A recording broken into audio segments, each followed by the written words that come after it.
কেন একটি চিতাবাঘ মাঝরাতে একটি গরুর সাথে দেখা করতে আসতো? এটা তো আমরা সবাই জানি, চিতাবাঘ মানুষ থেকে শুরু করে কুকুর, বেড়াল, গরু, ছাগল আরো অনেক পশুর শিকার করে। কিন্তু গুজরাটের একটি গ্রামে এক গ্রামবাসী দেখে যে মাঝরাতে তার গরুর কাছে একটি চিতাবাঘ আসে, আর চিতাবাঘটি গরুটির সাথে সুন্দরভাবে বসে আছে।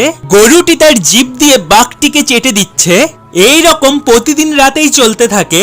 সব মানুষ চিন্তায় পড়ে যায়, যে চিতা গ্রামের সব পশুদের খেয়ে ফেলে, সেই চিতা এই গরুর সাথে এসে কেন বসে থাকে? বন বিভাগের টিমও এরকম ঘটনা কোনোদিনও দেখেনি। কি রয়েছে এই ঘটনার পিছনের আসল কারণ তা জানার আগে চ্যানেলটি সাবস্ক্রাইব করে ভিডিওটিতে একটি লাইক করে দেবেন। অনেক রিসার্চ করার পর জানা গেল, যখন এই চিতাবাঘটি ছোট ছিল তখন থেকে এই চিতা গরুটির কাছে আসতো আর গরুটির দুধ খেত, যার জন্য এই গরু আর চিতার মধ্যে একটি মা আর বাচ্চার সম্পর্ক তৈরি হয়েছে।